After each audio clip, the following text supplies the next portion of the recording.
आज हम मौजूद हैं राउस कंदर आज़म के ऑफ़िस में, जो कि ना सिर्फ़ एक फैसलाबाद की जानी मानी समाजी शख्सियत हैं, बल्कि चैम्बर ऑफ कॉमर्स के सदर भी रह चुके हैं।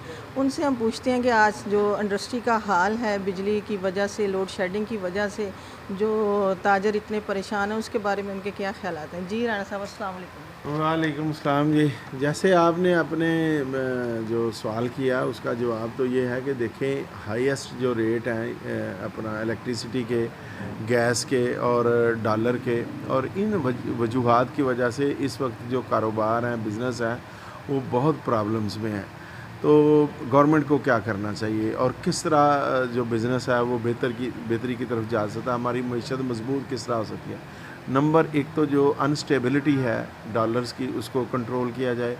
दूसरा, फ्यूल प्राइस जो हैं इन्हें आप कंट्रोल करें कि आप ऑयल प्राइसेस जो हैं वो इंटरनेशनल मार्केट के मुताबिक बहुत हाई जा रही हैं इस वक्त, उन्हें आप कंट्रोल करें। सेकंड, आपने अगर कारोबार को चलाना है और अनएम्प्लॉयमेंट से बचना है तो इसके लिए आपको बिजली और गैस के रेट जो है वो बहुत मुनासिब करने पड़ेंगे। ये 4-5 टूल्स इस तरह के हैं कि जिनको कंट्रोल करने के बगैर आपका कोई कारोबार नहीं चल सकता।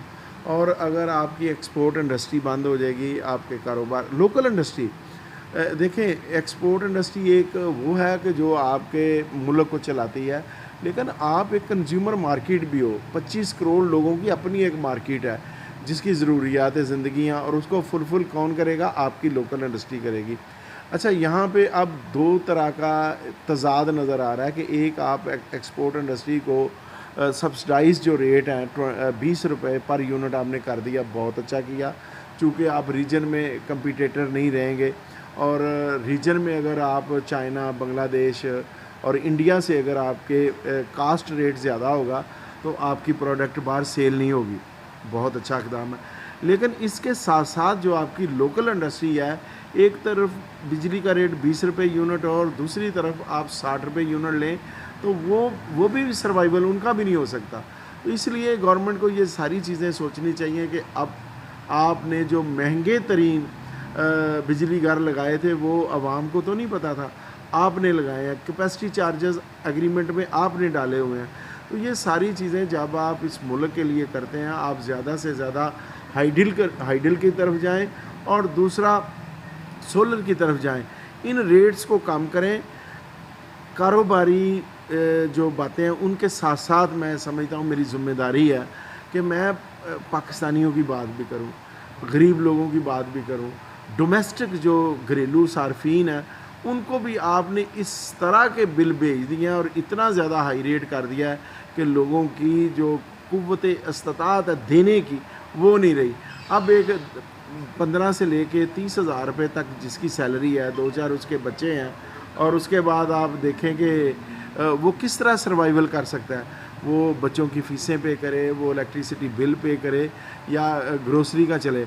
महंगाई अनकंट्रोल है और ये हुकूमतों का इतना बड़ा फेलियर है कि किसान को मिलता कुछ नहीं है और एंड कंज्यूमर जो है वो पिस जाता है। तो इन चीज़ों सारी को देखना चाहिए, तो फिर ही इंडस्ट्री चलेगी, कारोबार चलेगा, लोगों को रोज़गार मिलेगा, तो लोगों के अंदर खुशहाली भी आएगी और हमारा मुल्क भी खुशहाल होगा। सर, ये क्या आप समझते हैं कि ये इलेक्शंस हों, ये इलेक्शंस की fair and free and fair election होने चाहिए, या आपके ख़्याल में यही गवर्नमेंट आगे चल के अपना जो ये सर्वाइवल करें, लोगों का जो ख्याल रखें कि लोगों के लिए आसानियाँ पैदा करें? आपका इस बारे में, इलेक्शंस के बारे में आपका क्या ख्याल है? देखिए मैडम, ये है कि एक बार जब 5 साल के लिए आपने इलेक्शन करवाए, नो डाउट के उसमें आप नो कॉन्फिडेंस वोट जो है वो आपके कॉन्स्टिट्यूशन में है, वो कोई ऐसी चीज़ तो नहीं है कि गलत होगी। लेकिन मैं समझता हूँ कि तमाम अदारों को, तमाम लोगों को एक मौका देना चाहिए।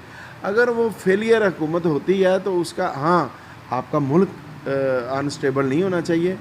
तो अगर वो गवर्नमेंट अपना ऐसा भी परफॉर्मेंस नहीं देती तो लोगों के पास इख्तियार है कि नेक्स्ट इलेक्शन में उसे रिजेक्ट कर दे। लेकिन ऐसा नहीं होना चाहिए कि आप एक साजिश करके या आप कोई इस तरह करके कि मुझे इक़्तिदार मिल जाए तो आप उनके ख़िलाफ़ लोगों को साथ मिला के तो इक़्तिदार ले लें, ये कोई अच्छी बात नहीं है। फ़रैक्स अब जिस तरह हमारे, मैं समझता हूँ कि आपस में सियासी पार्टियों के अंदर रिफ्ट पैदा हो चुकी है, इसको ख़त्म करने का एक ही तरीका है कि फ्रेश इलेक्शन अनाउंस कर दिए जाएं। जिसको मैंडेट मिले फिर उसको पूरे 5 साल करने का मौका मिलना चाहिए। लोगों को इख्तियार होना चाहिए कि वो किसी को नेक्स्ट परफॉर्मेंस बेस पे अपना कबूल करें या उसे रिजेक्ट करें। गवर्नमेंट के लिए कोई पैगाम देना चाहते हैं ताकि ये लोगों तक आपकी पैगाम पहुँचे और लोग इस पर से इस्तेफादा हासिल करें? बहुत शुक्रिया मैडम। असल में मैं समझता हूँ कि एक ही मैसेज है कि हमें बैसियत कौम इस मुल्क की मैं समझता हूँ कदर करनी चाहिए और इस मुल्क के लिए हमें काम करना चाहिए। अगर हमने अपने अंदर वतन परस्ती ना हो तो मेरा ख़्याल है हमारी ज़िंदगी का कोई मकसद नहीं है। तो हमारा मुल्क है तो हम हैं, इस वतन के लिए सबको जज्बे से काम करना चाहिए। मैं आपको मुबारकबाद देता हूँ कि एतबार न्यूज़ आपने टीवी चैनल ने आज शुरू किया है सोशल मीडिया पे, तो मैं देखता हूँ इसे। आपकी परफॉर्मेंस बड़ी अच्छी है और आपकी जितनी भी मैं समझता हूँ कि मैंने अभी तक वीडियोस देखी हैं वो क्वालिटी वाइज बहुत बेहतर है और आप सोशल जो एलिमेंट्स हैं उनको आप हाईलाइट करती हैं। तो मैं इसके साथ साथ आपसे एक गुजारिश भी करूँगा कि आप जो सोशल मसाइल हैं, मिसाल महल्ले के लोगों के, सीवरेज के छोटे छोटे जो मसाइल हैं, इनको भी हाईलाइट कीजिए। बहुत शुक्रिया। नादिया रफ़ी, एतबार न्यूज़, फैसलाबाद।